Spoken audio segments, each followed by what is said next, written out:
Divisional bureau chief Malik Nadeem की report के मुताबिक रुख करते हैं इस्लामाबाद का। तलबा का मुस्तकबिल बनाओ, पैसे ना बनाओ। तलबा के मुस्तकबिल से ना खेलो, वालिदैन को ATM मशीन ना समझो। अंकल प्लीज़ पापा को मत बताना वो बीमार हैं। पहले PIA ने वालिद को नौकरी से निकाला, फिर स्कूल वालों ने बच्चों को निकाल दिया। इस बच्चे की कहानी सुनकर आप भी आंसू रोक नहीं पाएंगे। वालिदैन को सबसे बड़ी शिकायत ये होती है कि निजी स्कूलों के मालकान मनमानी करते हैं। स्कूल की फ़ीस में इजाफे पर इजाफा किए चले जाते हैं। पाकिस्तान में महकमा तालीम इस मामले में महज से चुप साधे बैठा है, खामोश तमाशाई बन गया, जिस वजह से निजी तालीमी इदारे एक बेहतरीन बिजनेस के तौर पर सामने आने लगे।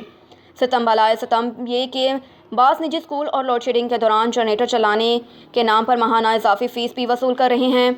इस तरह पावर जनरेटर की मद में बेबस तलबा तालिबात से लाखों रुपए बटोरे जा रहे हैं, क्योंकि पाकिस्तान में निजी स्कूलों में तालीम हासिल करने वाले बच्चों की फ़ीस की तयन का कोई बाकायदा निज़ाम मौजूद नहीं और निजी स्कूलों की इंतज़ामिया से कोई बास परस करने वाला भी नहीं है। लिहाजा इस सूरत हाल से निजी स्कूल के मालिकान खूब फ़ायदा उठा रहे हैं।